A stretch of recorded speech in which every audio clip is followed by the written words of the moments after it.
जय हिंद दोस्तों, स्वागत है आप सभी का आपके अपने चैनल पर। हम लोग यूपी स्पेशल के पीवाईक्यूज की कक्षाएं कर रहे थे। इससे आपका 3 जो फायदा है वह हो जाएंगे। एक तो आपकी प्रैक्टिस हो जाएगी, दूसरा आपका टेस्ट हो जाएगा और तीसरा हम एक्सप्लेनेशन भी देखते हैं तो रिवीजन हो जाएगा आपका। इंपॉर्टेंट क्वेश्चंस जो है वह हम कर रहे हैं। ये आपके UP triple SC, lower PCS या यूपी ट्रिपल एससी के कोई भी एग्जाम हो, जहां भी यूपी स्पेशल चाहे आरओ आरओ हो या आपका पीसीएस हो, यूपी स्पेशल जहां भी आ रहा है उसके लिए ये इम्पोर्टेंट है। प्लेलिस्ट बनी हुई है, आप जाकर के उसका लाभ उठाएं। यह क्लास 3 बजे होती है। कंप्यूटर की क्लास भी कंटिन्यू चल रही है शाम को 6 बजे, ठीक है। बाकी जीएस, हिस्ट्री, पॉलिटी वगैरह की भी प्लेलिस्ट बनी है सुबह 10 बजे। बिना समय गंवाए चलते हैं। उत्तर प्रदेश में हम लोगों ने काफी क्वेश्चन, 100 क्वेश्चन कर लिए थे। 25 क्वेश्चन रोज की ये सीरीज है। चलिए चलते हैं 101 नंबर क्वेश्चन पे। सुगंध एवं सुरस विकास केंद्र, जिसके इंग्लिश में नाम है fragrance and flavour development centre, important है।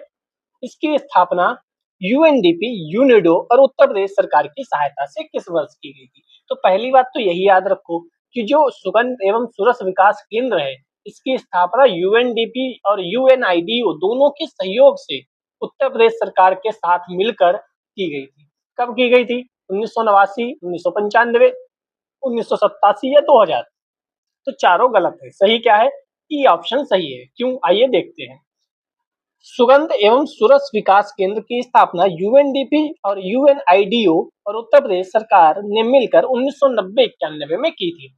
आप ऐसे याद कर सकते हो कि जब 1991 में हमारे यहाँ ग्लोबलाइजेशन, प्राइवेटाइजेशन और एलपीजी रिफॉर्म हुए थे ना, प्राइवेट किया गया था, ग्लोबलाइज की गई थी चीजें, तो वो 1991 का दौर था।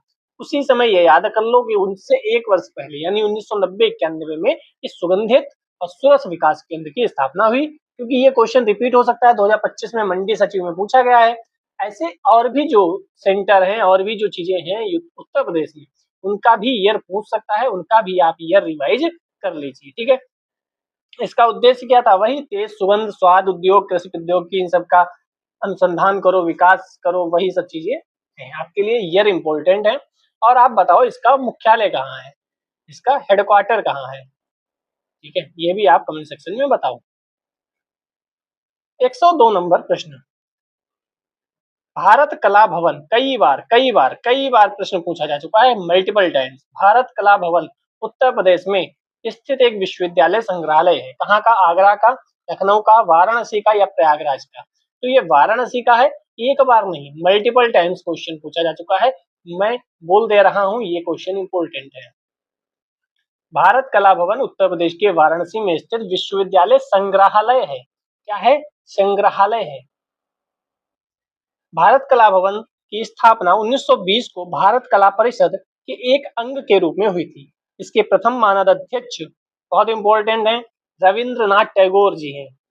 क्वेश्चन अगर यूपी लोअर पीसीएस या यूपी पीसीएस या आरओ एआरओ इन सब में बनता है तो हो सकता है यहाँ से स्टेटमेंट वाले क्वेश्चन बन जाए। पहला स्टेटमेंट बनेगा भारत कला भवन वाराणसी में स्थित विश्वविद्यालय संग्रहालय है, ठीक है।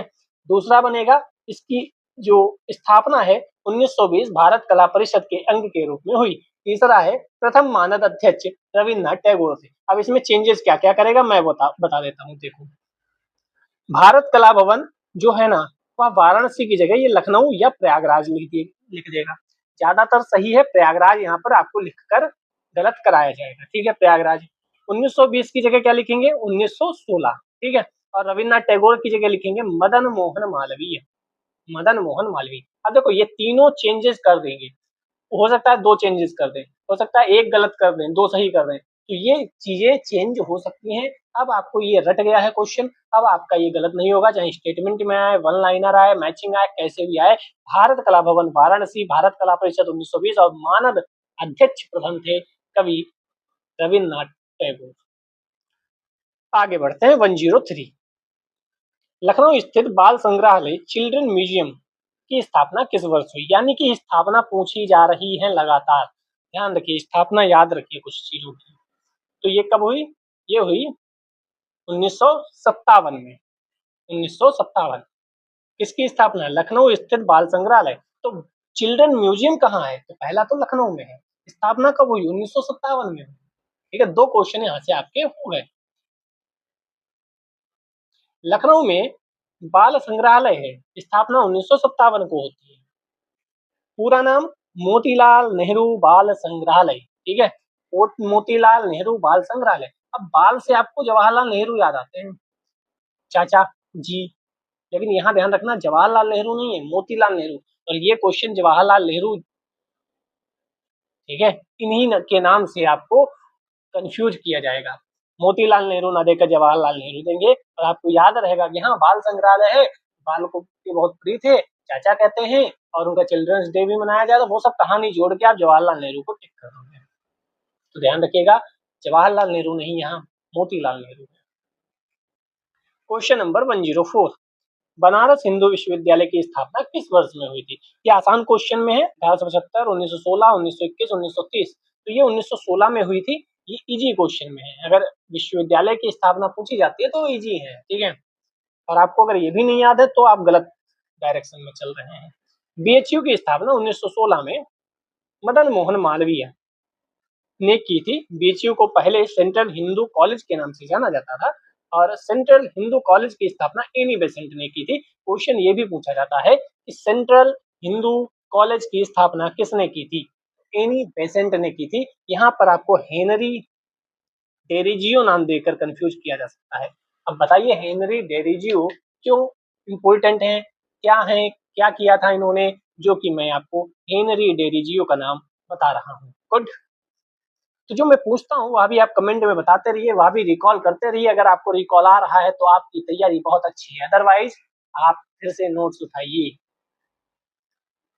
105, यूपी शिक्षा के संदर्भ में बीएचयू का पूर्ण रूप क्या है? इसमें कोई पूछने की बात है? बनारस हिंदू विश्वविद्यालय। बनारस हिंदी नहीं, बनारस हिंदी विश्वविद्यालय नहीं, बनारस भोले हिंदू नहीं, बनारस हिंदू विश्वविद्यालय 1916, पंडित मदन मोहन मालवीय या एक केंद्रीय विश्वविद्यालय है, ये सब आपको पता होगा, कोई दिक्कत नहीं। आगे बढ़ते हैं। 106, भातखंडे लेखपाल में भी आया था क्या, या पेट में आया था?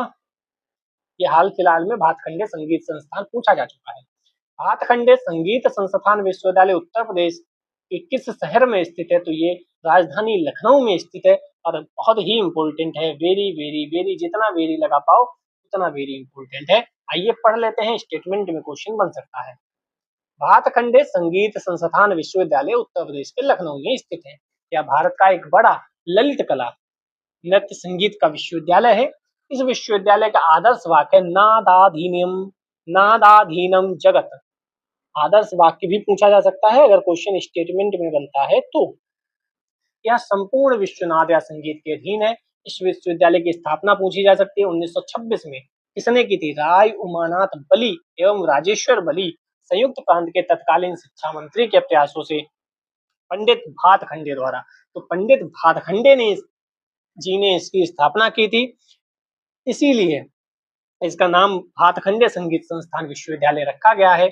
और राय उमानाथ बली, राजेश्वर बली, इनके प्रयासों से, ठीक है, इस विश्वविद्यालय का नाम महान संगीतकार पंडित विष्णु भातखंडे के नाम पर रखा गया है। ठीक है, और यहाँ से बढ़िया स्टेटमेंट का क्वेश्चन बनेगा, और मैं श्योर हूं कि यहाँ से क्वेश्चन बनना चाहिए इस बार के एग्जाम में।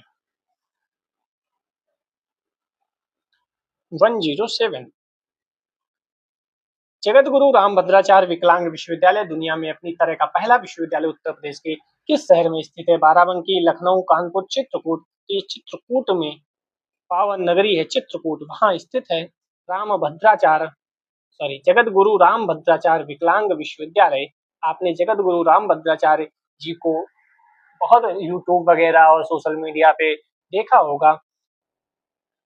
तो उन्हीं के नाम पर 2001 में इसकी स्थापना की गई थी, और श्री राघवे जगत गुरु रामभद्राचार्य जी को इस विद्यालय का आजीवन कुलाधिपति बनाया गया है। वह स्वयं एक अंधे व्यक्ति हैं। आपने देखा होगा, आपने सुना होगा, आपने उनकी बातें सुनी होगी। इन्होंने विकलांग व्यक्तियों के लिए विश्वविद्यालय की स्थापना के लिए मिशनरी को आगे बढ़ाया। और महत्वपूर्ण तथ्य क्या है?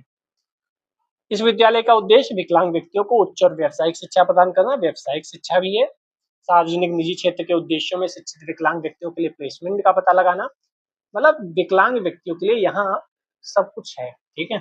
उच्च शिक्षा है, व्यावसायिक शिक्षा है, प्लेसमेंट की बातें हैं, आध्यात्मिक, सामाजिक, आर्थिक रूप से बढ़ावा देना है, ये सब चीजें हो गई। अब हम उत्तर प्रदेश की भाषाएं का एक क्वेश्चन है वो देख लेते हैं। इम्पोर्टेंट इम्पोर्टेंट यहाँ लाए गए हैं, ठीक है। आप कहेंगे तो बहुत विस्तार में भी हम लोग पढ़ लेंगे, मतलब कि 2-3 हजार क्वेश्चन अगर आप कहेंगे तो वह कर लिए जाएंगे। उत्तर प्रदेश के किस शहर में सरकार देश का पहला हिंदी भाषा साहित्य का संग्रहालय स्थापित करेगी? बहुत बढ़िया क्वेश्चन है। ये वाराणसी में है। आप यहाँ अयोध्या और वाराणसी में कंफ्यूज हो सकते हो। 2025 में ये क्वेश्चन पूछा गया है। इस शहर में सरकार देश का पहला हिंदी भाषा साहित्य का संग्रहालय, तो अयोध्या वाराणसी में खूब काम हो रहे हैं, तो यहाँ आप ध्यान रखना वाराणसी है, अयोध्या नहीं है। उत्तर प्रदेश के वाराणसी शहर में देश का पहला है हिंदी भाषा साहित्य संग्रहालय, जो किसी भाषा को समर्पित देश का पहला संग्रहालय है। संग्रहालय में हिंदी साहित्य के इतिहास, साहित्यकारों के जीवन, उनकी रचनाएं, ये सब बातें होंगी। क्वेश्चन पूछा जाएगा तो सिंपल, कहाँ बन रहा है, ठीक है, कहाँ स्थापित करेगी। अब हम उत्तर प्रदेश का सामाजिक रीति रिवाज और पर्यटन देख लेते हैं। हम 25 क्वेश्चन रोज कर रहे हैं, टॉपिक से लेना देना नहीं है, 25 क्वेश्चन से लेना देना है, ठीक है। अब हम विस्तार से पढ़ते हैं तो 25 के 4 और मिला के 100 क्वेश्चन के आसपास हो जाते हैं। 109 उत्तर प्रदेश पर्यटन नीति 2022 के अनुसार महाभारत सर्किट के अंतर्गत आने वाले स्थानों के विकल्प की पहचान कीजिए। ऐसे क्वेश्चन बहुत आ रहे हैं इस समय, ठीक है। अगर आपको स्पीड में प्रॉब्लम है, क्वालिटी में प्रॉब्लम है, तो यहाँ ऊपर जाएं सेटिंग में और वहाँ स्पीड और क्वालिटी अपने हिसाब से सही कर लें, ठीक है। उत्तर प्रदेश पर्यटन नीति 2022 के अनुसार महाभारत सर्किट के अंतर्गत, अब आप देखो महाभारत, बरसाना तो कृष्ण जी से संबंधित है, नंदगांव कृष्ण, गोवर्धन, गोकुल ये तो कृष्णा जी से संबंधित है, अयोध्या राम जी से संबंधित, मथुरा, गोंडा, प्रयागराज, कौशाम्बी, कपिलवस्तु, सारनाथ, संकिसा, श्रावस्ती तो महात्मा बुद्ध से संबंधित है। तो ये 3 तो नहीं हो सकते। अब या तो सी या तो ई, तो ज्यादातर ई नहीं होता है, ठीक है। तो सी होगा, मथुरा, गोंडा, प्रयागराज, कौशाम्बी। क्यों होगा आइए देखते हैं। उत्तर प्रदेश पर्यटन नीति कब आई? 2022 में। क्वेश्चन ये भी बन सकता है। महाभारत सर्किट के अंतर्गत आने वाले स्थानों में हस्तिनापुर आपको याद ही रहेगा, काम्पिल्य आपको याद ही रहेगा, अहिछत्र, बरनावा, मथुरा, कौशाम्बी, गोंडा, लाक्षागृह, हंडिया प्रयागराज में है, और कीचक वध स्थल जो कि हमीरपुर में है, और विदुर कुटी जो कि बिजनौर में है, ये सब शामिल है। अब काफी है, हाँ याद तो करने पड़ेंगे। क्यों? क्योंकि 2025 में ही क्वेश्चन पूछा गया है, दोबारा रिपीट तो हो ही सकता है। लेकिन यही है, आप इसमें कैंसिल कर सकते हो। जैसे बरसाना वाला हमने कैंसिल कर लिया, अयोध्या वाला कैंसिल कर लिया, कपिलवस्तु, सारनाथ कैंसिल कर लिया, बचा क्या? सी। लेकिन ये लोग ई दे करके जो फंसा रहे हैं ना, वरना तो आप रटने की जरूरत ही नहीं थी, आप कैंसिल कर देते, ठीक है। आप कैंसिल कर देते, आपको आंसर मिल जाता। लेकिन जो ये ई का फंसा रहे हैं ना, तो वहां पर आपको थोड़ा सा एफर्ट डालना पड़ेगा।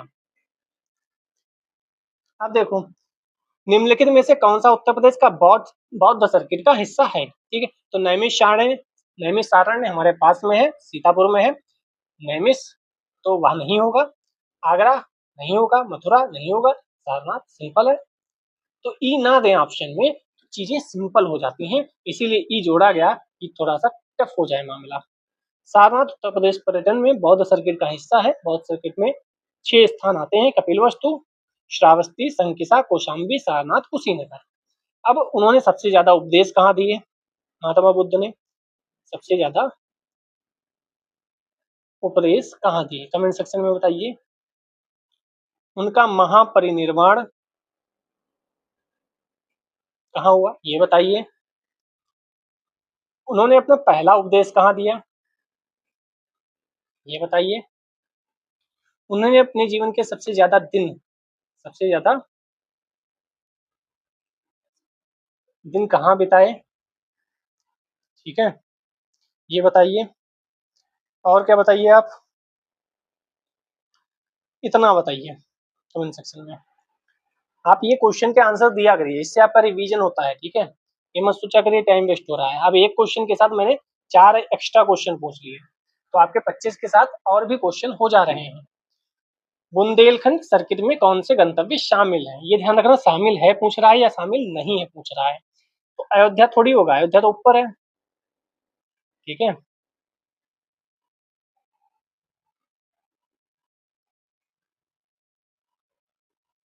अब देखो बुंदेलखंड क्षेत्र ये है आपका नीचे वाला। ठीक है, ये नीचे वाला है। ठीक है, अयोध्या तो ऊपर पड़ता है। नैमिषारण्य अभी बताया सीतापुर में पड़ता है, तो ये तो नहीं होगा। प्रयागराज आप जानते हैं, प्रयागराज कहाँ था? प्रयागराज इधर साइड में पड़ता है, प्रयागराज नहीं होगा। बिठूर, चित्रकूट, झांसी, कालिंजर का किला, महोबा, ये सब जो है ये आपके बुंदेलखंड क्षेत्र में आते हैं। ठीक है, तो बुंदेलखंड सर्किट में कौन कौन आता है? बिठूर, चित्रकूट, झांसी, कालिंजर, महोबा। झांसी का किला, कालिंजर का किला, महोबा, ये सब तो आपने सुना ही होगा। और कई ऐसे शहर हैं जो दो सर्किट में भी आ सकते हैं। ठीक है, ये चित्रकूट आपका है, चित्रकूट बुंदेलखंड सर्किट में भी है, चित्रकूट राम जी से भी संबंधित है, श्री रामचंद्र जी से भी संबंधित है। ठीक है, तो ये मत टेंशन लेना कि यहाँ है तो वहां क्यों नहीं, वहां है वहां क्यों नहीं। ठीक है, आ जाओ 112 पे चलते हैं।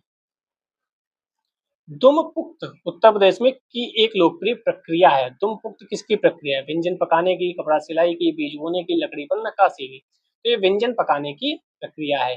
तो ऐसे क्वेश्चन पूछे जाते हैं तो टफ हो जाता है पेपर। ये छोड़ने के लिए होते हैं, अगर आपको नहीं पता है तो छोड़ने के लिए होते हैं। बाकी दुमपुक्त जो है लखनवी व्यंजन पकाने के लिए विधि है, और मूलतः इसमें मांसाहारी व्यंजन, वही लखनऊ का नाम सुना ही होगा, लखनवी, समझ रहे हैं ना? हाँ, लखनऊ फेमस ये है। राधा के जन्म स्थान के रूप में निम्न में से किस स्थान को जाना जाता है? वृंदावन नहीं, द्वारका नहीं, मथुरा नहीं, बरसाना। ठीक है, द्वारका स्पेलिंग देख लीजिए, हिंदी भी ना आपके में, तो द्वारिका नहीं होता है, द्वारिका नहीं होता, ये गलत है। क्या होता है? द्वारका होता है, द्वारका, द्वारका होता है। ये क्वेश्चन भी हिंदी में पूछा जाता है स्पेलिंग सही करने में।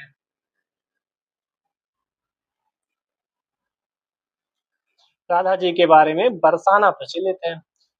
50 किलोमीटर दूर बरसाना से हुआ था। गांव का नाम भी याद रखो, रावल के नाम से गांव प्रसिद्ध है। माँ का नाम कृतिदा, पिता का नाम वृषभान दुलारी। वृषभान दुलारी भी किसे कहा जाता है? राधा जी को कहा जाता है। और ये वृषभान दुलारी भी क्वेश्चन हिंदी में पूछा जा सकता है। वृषभानु जया। ठीक है, अब चलते हैं उत्तर प्रदेश का भौगोलिक परिदृश्य एवं पर्यावरण के ऊपर। बरसाने वाली राधे। 114, उत्तर प्रदेश का सबसे पश्चिमी जिला कौन सा है? आइए एक बार देख लेते हैं। क्या देख लेते हैं? इसको ऐसे बना लेते हैं, सही नहीं बना, ऊपर से बनाते हैं।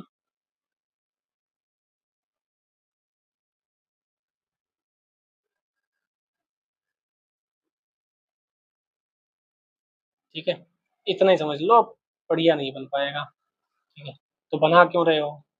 क्या कह रहे हैं? मन होता है। तो देखो इधर ऊपर क्या है? सहारनपुर। तो नॉर्थ में उत्तरी सबसे पूछा जाए सहारनपुर, दक्षिणी पूछा जाए तो यहाँ पर आपका हो जाएगा सोनभद्र। ठीक है, दक्षिणी पूछा जाए तो सोनभद्र हो जाएगा साउथ का। इधर आपका यहाँ पे शामली पड़ता है, शामली, शामली, शामली, शामली, शामली, तो ये क्या है? पश्चिमी है। ऐसे यहाँ पे ये निकला हुआ पूर्वी पड़ता है, इसका नाम है बलिया। बलिया, बलिया के किसी फेमस व्यक्ति का नाम बताओ, एक मैं बता दो, चित्तू पांडे, दूसरा आप बताएं। तो ये चारों हो गए। जी सर हो गए। ऐसे ही बना लिया करो, रफली बना लो, यहाँ कोई इनाम नहीं दे रहा। जैसे आप फिगर बना लोगे, ठीक है, फिगर से समझ में आ जाता है, देखो कितनी जल्दी बन गया। अब यहाँ सहारनपुर लिखो, यहाँ शामली लिखो, यहाँ सोनभद्र लिखो, यहाँ बलिया लिखो, हो गया। सबसे बड़ा क्षेत्रफल यहाँ पे लखीमपुर खीरी है, यहीं पे हापुड़ है सबसे छोटा। ठीक है, कितने टाइम लगता है भाई साहब? बहुत कम टाइम लगता है। उत्तर प्रदेश का सबसे पश्चिमी जिला शामली है, पूर्वी जिला बलिया है, उत्तरी दक्षिणी सहारनपुर, सोनभद्र। कुल सीमा 9 राज्यों से लगती है और एक केंद्र शासित राज्य दिल्ली से लगती है। 115, क्षेत्रफल की दृष्टि से उत्तर प्रदेश का सबसे बड़ा जिला अभी मैंने बता दिया, सहारनपुर। सहारनपुर क्या है? नॉर्थ उत्तरी, सोनभद्र दक्षिणी साउथ, हापुड़ सबसे छोटा, लखीमपुर खीरी नाम बड़ा और क्षेत्रफल भी ज्यादा। लखीमपुर खीरी में एकमात्र उत्तर प्रदेश का national park Dudhwa national park है। यहीं पे आपका मेढक मंदिर है। मेढक मंदिर, मेढक के ऊपर मंदिर बना हुआ है, एकमात्र भारत का, विश्व का, जो भी कह लो, मेढक मंदिर। और यहाँ क्या है, ये नेपाल से सीमा साझा करता है, नेपाल से सीमा साझा करता है। और क्या है, यहाँ किशनपुर वन्यजीव अभ्यारण्य है, किशनपुर, ठीक है, किशनपुर। और यहाँ क्या है, यहाँ कई गोला गोकर्णनाथ का मेला लगता है, गोला गोकर्णनाथ, श्रावण शुरू होने वाले हैं या शुरू हो गए हैं, जो भी हो, गोला गोकर्णनाथ का मेला फेमस है, मेला फेमस है, ठीक है। तो ऐसे ही आप एक जिले को पकड़े, ये सोनभद्र में बहुत ज्यादा खनिज मिलते हैं आपको। आप सोनभद्र में देखेंगे तो यहाँ का नृत्य वगैरह बहुत ज्यादा फेमस है। तो एक जिले को पकड़े और उसको पूरा कंप्लीट कर लें। लखीमपुर खीरी का क्षेत्रफल 7680 वर्ग किलोमीटर है, याद कर लो क्योंकि सबसे ज्यादा हो सकता पूछ दें स्टेटमेंट में। सबसे बड़ा जिला है, लखनऊ संभाग यानी लखनऊ मंडल में आता है, नेपाल से सीमा साझा करता है। दुधवा राष्ट्रीय उद्यान यही है, एकमात्र जो राष्ट्रीय उद्यान है, ठीक है। और ये दुधवा राष्ट्रीय उद्यान, इधर फिर Pilibhit tiger reserve, Dudhwa tiger reserve, और ये दोनों मिलकर पीलीभीत और दुधवा लखीमपुर का टाइगर रिजर्व भी बनाते हैं। लखीमपुर से ही 3 नदियां, जो घाघरा नदी आगे चलकर सरयू के नाम से फेमस है, घाघरा नदी जो सरयू के नाम से है वो, गोमती जिसके किनारे लखनऊ बसा है तो गोमती, और शारदा जिसको काली नदी कहते हैं, जो हमारा और नेपाल के बीच चलता रहता है। तो ये 3 बड़ी नदियां, गोमती, घाघरा, शारदा, ये तीनों लखीमपुर खीरी से प्रवाहित होती है। घाघरा से बहुत ज्यादा कटान भी होता है, ठीक है। गोमती आपको याद है लखनऊ, तो घाघरा, गोमती और शारदा ये तीनों यहीं से लखीमपुर खीरी से प्रवाहित होती हैं, तीनों लखीमपुर खीरी को सिंचित करती हैं। 116, उत्तर प्रदेश के सोनभद्र जिले के साथ निम्नलिखित में से कौन सा राज्य सीमा साझा करता है? इसमें क्या दिक्कत है? छत्तीसगढ़ करेगा यस, झारखंड करेगा यस, हिमाचल प्रदेश तो ऊपर है भाई, हिमाचल प्रदेश क्यों करेगा? कौन सा सही है? ए और बी दोनों सही है, हिमाचल प्रदेश तो ऊपर है, सहारनपुर से सीमा साझा करता है हिमाचल प्रदेश, ठीक है, हिमाचल प्रदेश सहारनपुर से। उत्तर प्रदेश सोनभद्र जिला 4 राज्यों से, छत्तीसगढ़, झारखंड, मध्य प्रदेश, बिहार, 4 राज्यों से एकमात्र सीमा साझा करने वाला जिला सोनभद्र है। यहाँ खनिज संसाधन मैंने अभी बताया, वन संसाधन, जल संसाधन, कोयला, चूना पत्थर, डोलोमाइट, बॉक्साइट, सभी खनिजों के भंडार इसमें आपको देखने को मिल जाएंगे। 117 नंबर, शामली की सीमाएं निम्नलिखित में से किस राज्य से लगती हैं? तो ये किससे लगेगी? हरियाणा से लगेंगी क्या? दिल्ली से नहीं लगेंगी, बिहार तो उधर पड़ जाएगा, उत्तराखंड नहीं, हरियाणा होगा इसका आंसर। 117 बी, ठीक है, बी हरियाणा, ठीक है। उत्तर प्रदेश की शामली, शामली को उठाओ, हरियाणा से लगती है, ठीक है। हरियाणा से 6 जिले स्पर्श करते हैं, हरियाणा से 6 जिले कौन कौन से? ऊपर से उठाओ, सहारनपुर, शामली, बागपत्र, फिर गौतम बुद्ध नगर जैसे आप नोएडा बोलते हैं, और अलीगढ़, मथुरा, ठीक है। ये पूरा आपका ये है, ठीक है, ये आपका है। तो यहाँ ऊपर से उठाओ, सहारनपुर हरियाणा से लगता है, फिर शामली, फिर बागपत, फिर यहाँ गौतम बुद्ध नगर, ठीक है। गाजियाबाद तो पूरा दिल्ली से सट जाता है, तो गाजियाबाद हरियाणा से नहीं लगता, वो दिल्ली से लगता है गाजियाबाद पूरा, ठीक है। और फिर आपका अलीगढ़, और फिर यहाँ पर मथुरा, ये 6 जिले स्पर्श करते हैं। जितना अच्छा आप मैप देखोगे उतना अच्छा आपको क्लियर रहेगा, रटने से नहीं होगा, ठीक है। दिल्ली से गाजियाबाद और गौतम बुद्ध नगर लगते हैं, गाजियाबाद पूरा दिल्ली से लग जाता है, तो वो हरियाणा की सीमा साझा नहीं करता। अब इसमें आगरा, मथुरा जो है वो राजस्थान से सीमा साझा करते हैं, तो राजस्थान हो गया, दिल्ली हो गया, हरियाणा हो गया, 3 समझ के लिए। 118, अब आपको लगता है 25 क्वेश्चन है, लेकिन सही से आप देखेंगे तो इसमें बहुत ज्यादा मटेरियल कवर हो जाता है। भारत की मानक यमुनोत्तर कौन कौन सी है, कहाँ से गुजरती है? तो हम सबको पता है, वाराणसी नहीं, प्रयागराज नहीं, प्रयागराज से तो गुजरती है लेकिन प्रयागराज के पास नैनी है, तो यहाँ 82 3 नहीं है। अब देखो, जल्दी में आप प्रयागराज लगा दोगे, जबकि प्रयागराज नहीं है। 82-3 भी देखो साथ में, 82-3 नहीं है बल्कि 82-30 है। 82-30 मिर्जापुर, मिर्जापुर या तो नैनी या प्रयागराज, लेकिन 82-30 भी तो दिया हो। ठीक है, मानक यमुनोत्तर 82-30 से गुजरती है, मिर्जापुर से जाती है। मिर्जापुर ना दिया हो तो प्रयागराज के नैनी भी लोग लगा देते हैं। 5 राज्यों से गुजरती है, बहुत इंपॉर्टेंट है। UP, MP, Chhattisgarh, Orissa, Andhra Pradesh. ठीक है, एक यूपी, एक एमपी, एक एपी, ये तीनों पीपीपी वाले हो गए। अब एमपी से छत्तीसगढ़ अलग हुआ तो ये साथ में उड़ीसा भी आ गया। कैसे भी याद करो, लेकिन याद करो। 119, उत्तर प्रदेश के निम्नलिखित जिलों में से कौन सा जिला मध्य प्रदेश के साथ सीमा साझा करता है? यहाँ ध्यान रखना, सीमा साझा करता है या नहीं करता है, क्या पूछा गया। चित्रकूट, महोबा, ज्यादातर ए और बी दिए हो तो वही सही होता है, लेकिन आपको पता होना चाहिए।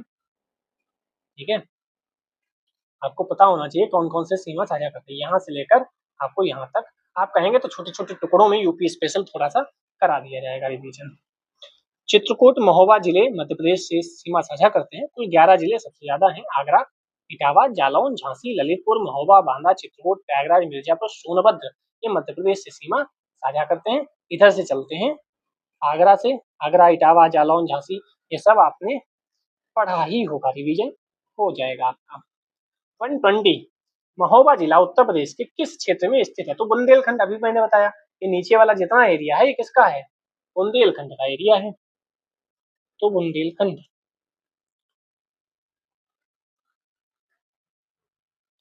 अब देखो, इधर वाला जो एरिया है उसको क्या बोलते हैं? पश्चिमी। यहाँ थोड़ा सा तुम्हारा जो आगरा के आसपास का उसे बोलते हैं ब्रज क्षेत्र। ब्रज, गोकुल, बरसाना, ये सब।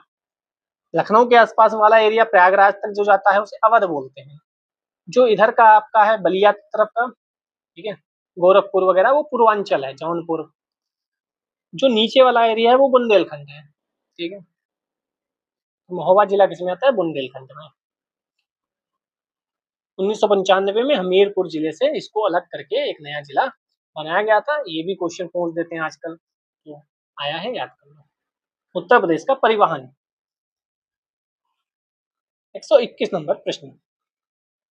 भारत का पहला मल्टी मॉडल टर्मिनल कहाँ बनाया गया है? बढ़िया क्वेश्चन है, बढ़िया। और 25 में पूछा गया है, फिर से रिपीट हो सकता है।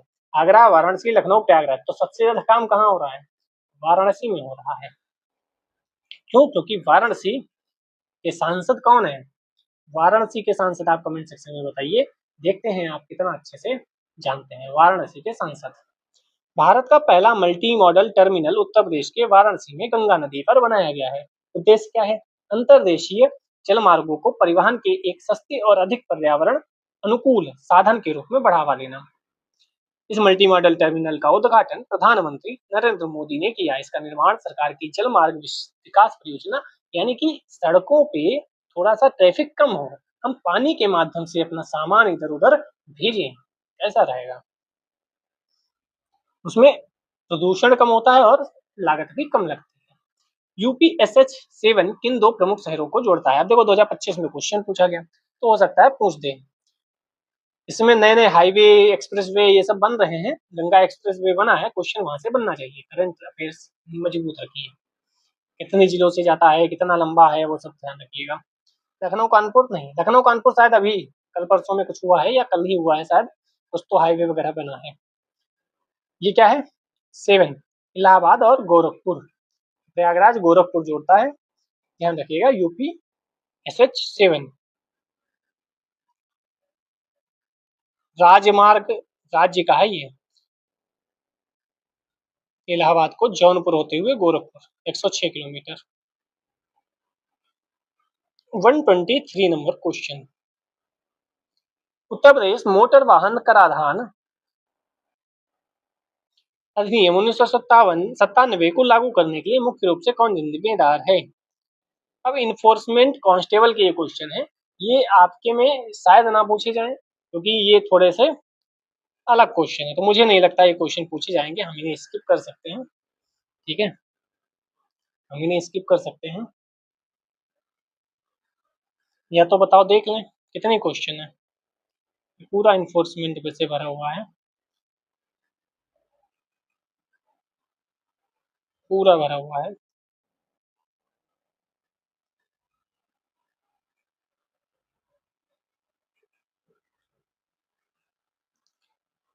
इसमें से मेन मेन कर लेते हैं, बाकी छोड़ देते हैं।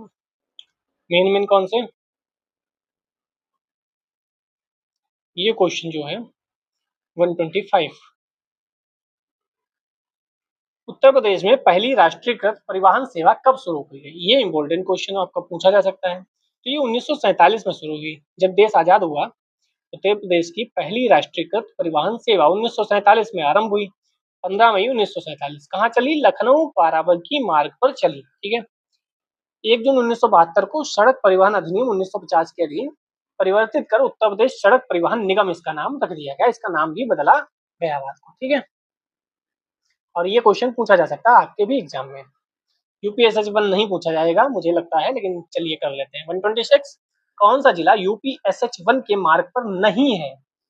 तो यूपीएसएच मार्ग के पर वाराणसी नहीं है, क्योंकि पहला है SH1। तो याद रखिए महाराजगंज, गोरखपुर, देवरिया, बलिया, उधर की ओर है ये। ठीक है। वाराणसी नहीं है। 127 इम्पोर्टेंट है। क्या इम्पोर्टेंट है? आगरा लखनऊ एक्सप्रेस वे कितना है? 302, 340, 165, 380। तो ये 302 किलोमीटर है आगरा लखनऊ एक्सप्रेस वे। सी है ना? हाँ, ये आपको पता होना चाहिए, ये क्वेश्चन पूछा जा सकता है। आगरा लखनऊ एक्सप्रेस वे की लंबाई 302 किलोमीटर है। 2016 को संपन्न हुआ इसका निर्माण कार्य। अब देखो क्वेश्चन ये पूछा गया 128, जेवर जेवर हवाई अड्डा से क्वेश्चन पूछा जा सकता है। जेवर एयरपोर्ट, नोएडा, गौतम बुद्ध नगर। उत्तर प्रदेश के निम्नलिखित में से किस शहर में अंतर्राष्ट्रीय हवाई अड्डा है? तो लखनऊ में है, वाराणसी में है। तो उस समय ए और बी दोनों सही थे। ठीक है। अब कहाँ कहाँ है? लखनऊ में है अमौसी, चौधरी चरण सिंह हवाई अड्डा बोलते हैं। वाराणसी में बाबतपुर लाल बहादुर शास्त्री अंतर्राष्ट्रीय हवाई अड्डा बोलते हैं। कुशीनगर में कुशीनगर अंतर्राष्ट्रीय हवाई अड्डा बोलते हैं। अयोध्या में महर्षि वाल्मीकि अंतर्राष्ट्रीय हवाई अड्डा, और नोएडा में जेवर अंतर्राष्ट्रीय हवाई अड्डा। ये सब अंतर्राष्ट्रीय हैं, ये ध्यान रखिएगा, ये सब अंतर्राष्ट्रीय हैं। ये तो पुराना हो गया है, लेकिन फिर भी देख लेते हैं। उत्तर प्रदेश में राज्य राजमार्गों की कुल लंबाई कितनी है? राज्य राजमार्गों की कुल लंबाई तो ये 8,432 किलोमीटर आंसर सही है। तो याद रखिएगा 8,000 से 8,000 किलोमीटर से ऊपर हो गई राज्य राजमार्गों की। ठीक है। 83 राज्य राजमार्ग शामिल हो गए हैं। 8,432 किलोमीटर राज्य हैं, केंद्र के नहीं है, स्टेट हाईवे हैं ये। 130 भी बढ़िया क्वेश्चन है, आइए देखते हैं क्या क्वेश्चन है। उत्तर प्रदेश में निम्नलिखित में से कौन सी नदी नदी परिवहन प्रणालियों द्वारा सेवा प्रदान कर रही है? तो गंगा में अभी हम लोगों ने देखा था, वाराणसी से हल्दिया, वो पूरा जो जलमार्ग था, इस जलमार्ग को जलमार्ग 1 कहते हैं। ठीक है। भारत का सबसे लंबा आंतरिक जलमार्ग राष्ट्रीय जलमार्ग 1 है। गंगा भागीरथी हुगली नदी प्रणाली, ध्यान रखिएगा तीनों से है, प्रयागराज से हल्दिया तक 1620 किलोमीटर। ये सारे फैक्ट इंपोर्टेंट हैं आपके, सभी फैक्ट इंपोर्टेंट हैं। 131 भी इंपोर्टेंट है। क्या क्वेश्चन है? पूर्वांचल एक्सप्रेसवे की अनुमानित लंबाई कितनी है? पूर्वांचल एक्सप्रेसवे जो बन रहा है ये कितनी है? 340। जितने एक्सप्रेसवे हैं उनकी लंबाई आपको पता होनी चाहिए, 340। 302 किसकी थी? आगरा वाले की। तो पूर्वांचल एक्सप्रेसवे लखनऊ जिले में मौजूद लखनऊ सुल्तानपुर रोड NH 731 के पास स्थित चांद सराय गांव से, यहाँ से चांद सराय गांव लखनऊ से गाजीपुर जिले के हैदरिया गांव में समाप्त होता है। लंबाई 340 किलोमीटर। ग्रीनफील्ड एक्सप्रेसवे पर, ये क्या है? एक्सप्रेसवे है। यहाँ क्या क्या मिलेगा? लखनऊ मिलेगा, फिर बाराबंकी मिलेगा, अमेठी मिलेगा, सुल्तानपुर मिलेगा, अयोध्या मिलेगा, अम्बेडकर नगर, आजमगढ़, मऊ और गाजीपुर, ये इतने शहर, इतने जिले इस ग्रीनफील्ड एक्सप्रेसवे के किनारे मिलेंगे। गंगा एक्सप्रेसवे जो नया बना है वह सबसे ज्यादा इंपॉर्टेंट है। ठीक है। अब ये आपके लिए टैक्स इंपॉर्टेंट नहीं है, ये भी आपके लिए एक्ट इंपॉर्टेंट नहीं है, जो इंपॉर्टेंट है वो मैं कराया दे रहा हूँ। बदायूं जिले में कौन सा राजमार्ग है? हालांकि इंपॉर्टेंट नहीं है, कितने याद करोगे?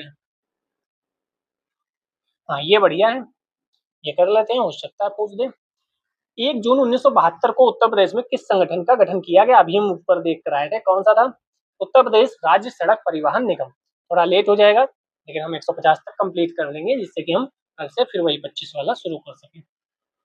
उत्तर प्रदेश में 1 जून 1972 को उत्तर प्रदेश राज्य सड़क परिवहन निगम का गठन किया गया। देश के सर्वाधिक आबादी वाले राज्य में यह संगठन 50 वर्षों से अपनी सेवाएं दे रहा है। ठीक है, बाकी इसमें लोहिया ग्रामीण सेवा आपने देखी होगी, mini bus, Janrath, Volvo, sleeper, संकल्प सेवा, पिंक एक्सप्रेस, मतलब मल्टीपल बसें चल रही हैं। और इसमें क्या इंपॉर्टेंट है, हाँ ये इंपॉर्टेंट है, इसकी लंबाई भी इंपॉर्टेंट है 137। कौन सा एक्सप्रेस वे ग्रेटर नोएडा को आगरा से जोड़ता है? तो पूर्वांचल तो होगा नहीं, पूर्वांचल तो उधर वाली साइड में होगा। ठीक है, आगरा लखनऊ तो आगरा और लखनऊ के बीच होगा, ग्रेटर नोएडा आगरा के बीच थोड़ी होगा।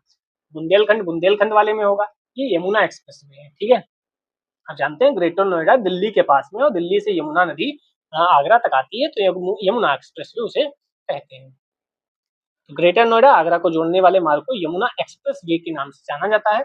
लंबाई 165 किलोमीटर लंबा 6 लेन एक्सप्रेस कंट्रोल हाईवे है, मथुरा अलीगढ़ गुजरते हुए नोएडा को आगरा से, तो नोएडा आगरा मथुरा मथुरा अलीगढ़। ठीक है, इसका निर्माण क्यों हुआ था? तो जीटी रोड जो थी ना और NH2 उस पर यातायात कम हो और इधर वाला इस पे भी बना दिया गया कि उस पर लोड कम हो, ट्रैफिक कम हो। ठीक है, क्वेश्चन कैसे बनेगा? सारे एक्सप्रेस वे दिए होंगे 4 और इधर उनकी लंबाई दी होगी, सबकी मिलान करने को पूछ लिया जाएगा। ठीक है, फिर आगे बढ़ते हैं। ये इम्पोर्टेंट नहीं है, ये इम्पोर्टेंट नहीं है, ये लाल बहादुर शास्त्री हवाई अड्डा, ये तो आपने कर ही लिया होगा, ये तो आप कर ही लेंगे। कौन सा? देखो, अयोध्या लाल बहादुर शास्त्री नहीं, अयोध्या में कौन सा है? महर्षि वाल्मीकि। तो ए का 3 होगा, ए का 3 यहाँ पे है, यहाँ पे है। ठीक है, जेवर आपका नोएडा, सी का 2 यानी कि डी ऑप्शन सही है। ये तो आपको पता ही है, इसमें क्या ही दिक्कत है। ठीक है, आइए एक बार रिवाइज चाहो तो कर लो। अयोध्या में महर्षि वाल्मीकि अंतर्राष्ट्रीय हवाई अड्डा है, लखनऊ में चौधरी चरण सिंह अंतर्राष्ट्रीय हवाई अड्डा है, जेवर में नोएडा और वाराणसी लाल बहादुर शास्त्री अंतर्राष्ट्रीय हवाई अड्डा है।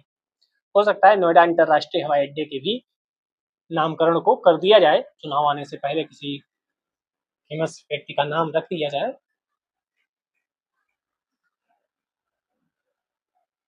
ये भी बढ़िया क्वेश्चन है। प्रमुख निर्यात केंद्रों को वाराणसी और प्रयागराज से होते हुए हल्दिया पे, तो NW1 अभी देख कर आए थे, नेशनल हाईवे 1 जो है 1620 किलोमीटर वाराणसी प्रयागराज होते हुए हल्दिया बंदरगाह तक जोड़ता है। वर्तमान में कुल 111 राष्ट्रीय जलमार्ग बना दिए गए हैं। विकास तो हुआ है भाई साहब, 111 राष्ट्रीय जलमार्ग, आप समझ रहे हो, राष्ट्रीय जलमार्ग 111। अच्छा भाई साहब, इंफ्रास्ट्रक्चर में ही तो काम हो रहा है।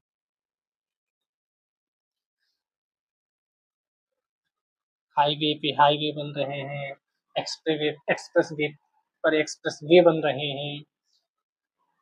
उत्तर प्रदेश राज्य राजमार्ग प्राधिकरण का गठन किस वर्ष किया गया था? 2004, 2001, 2013, 2017।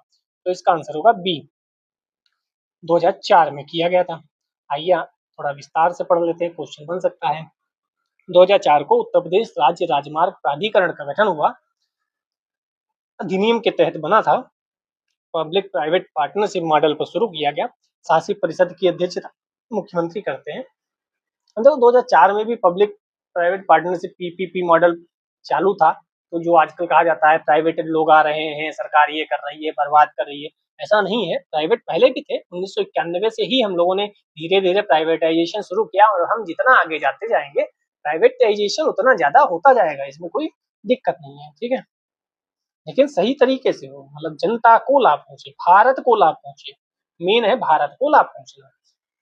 उत्तर प्रदेश का सबसे बड़ा सौर ऊर्जा संयंत्र निम्नलिखित में से किस जिले में स्थापित किया गया है? मथुरा, मिर्जापुर, आगरा या गोरखपुर। तो मिर्जापुर, सोनभद्र की तरफ मिर्जापुर जो है वहां 2018 को भारत के माननीय प्रधानमंत्री नरेंद्र मोदी और फ्रांस के राष्ट्रपति इमैनुअल मैक्रों ने उत्तर प्रदेश के सबसे बड़े 75 मेगावाट क्षमता के सौर ऊर्जा संयंत्र का उद्घाटन मिर्जापुर जिले के विजयपुर ग्राम में किया।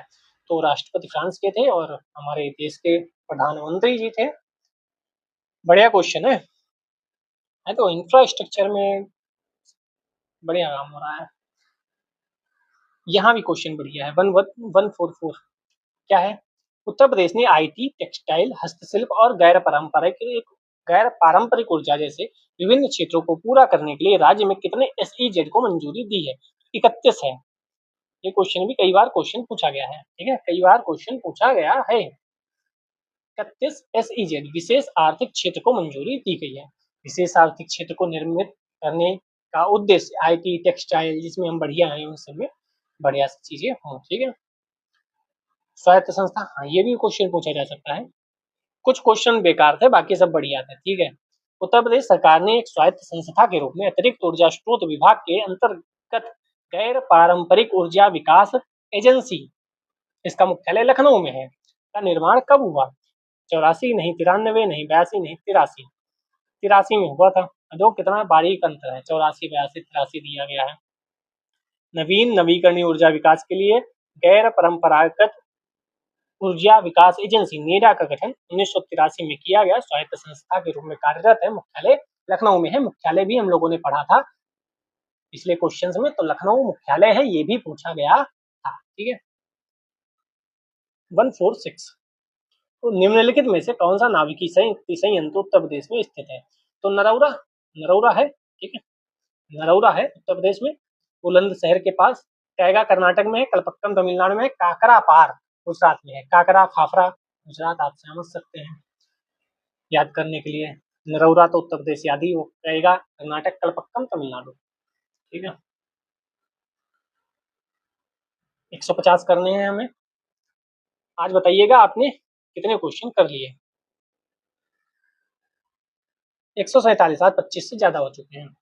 उत्तर प्रदेश की कौन सी नदी भगवान राम की कथा से जुड़ी है, अयोध्या शहर से होकर बहती है? यमुना, सरयू, घाघरा, गोमती। तो सरयू है, ठीक है। हालांकि घाघरा जो लखीमपुर खीरी से बहकर आगे जाती है, वही सरयू के नाम से फेमस है, ठीक है। सरयू नदी भगवान राम की कथा से जुड़ी अयोध्या शहर से होकर प्रवाहित होती है। सरयू घाघरा नदी के नाम से भी जानी जाती है, यही मैंने बोला। यह छपरा में गंगा से मिल जाती है, ठीक है। उद्गम कहाँ है? तो मापचा, चुंगू, हिमनद, जो तिब्बत का पठार है, मापचा, चुंगू, हिमनद, वहां से इसका आप कह सकते हैं उद्गम है। 148, उत्तर प्रदेश के 28 जिलों से होकर कौन सी नदी बहती है? कौन सी होगी भाई? जो सबसे बड़ी है। आप देखो कितना कॉमन सेंस का क्वेश्चन है, कितना कॉमन सेंस का क्वेश्चन है। सबसे बड़ी नदी जो है वही सबसे ज्यादा जिलों से होकर बहेगी। 28 जिलों से, ये ध्यान रखना, 28 जिलों से, ठीक। गोमुख से निकलती है, बलिया से बिहार में प्रवेश कर जाती है, तो भारत के उत्तर प्रदेश में बिजनौर से प्रवेश करती है, बलिया से बाहर निकल जाती है, आप लोगों ने पढ़ा ही होगा। 149, सारनाथ जो अशोक स्तंभ के लिए प्रसिद्ध है, वाराणसी से 10 किलोमीटर उत्तर पूर्व में किन दो नदियों के बीच स्थित है? तो गंगा और वरुणा। यहाँ ध्यान रखिएगा, यहाँ क्या ध्यान रखना है? बेतवा चंबल तो आपका इधर हो जाता है, बुंदेलखंड, तो ये तो होगा नहीं वाराणसी में। गंगा और सोन, यमुना और काली। यमुना तो पहले ही प्रयागराज में मिल जाती है गंगा में, तो यमुना और काली भी नहीं होगा, ये दो गई।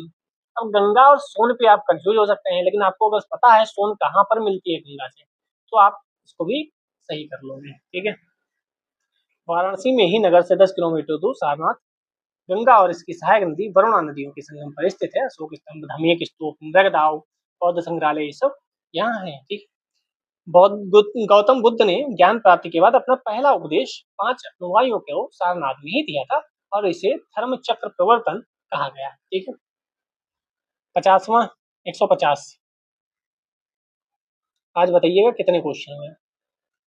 35 हो गए होंगे।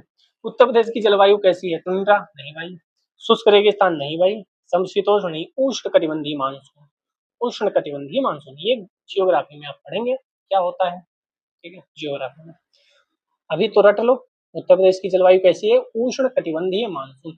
उष्ण मतलब गर्मी भी होती है, देखो समशीतोष्ण नहीं होगी, शुष्क रेगिस्तान तो है ही नहीं, टुंड्रा है ही नहीं। जलवायु को वर्षा के आधार पर प्रोफेसर स्टैम्प व काजी सैयद अहमद ने 2 प्रकार से विभाजित किया है, ये भी पूछ सकते हैं भाई।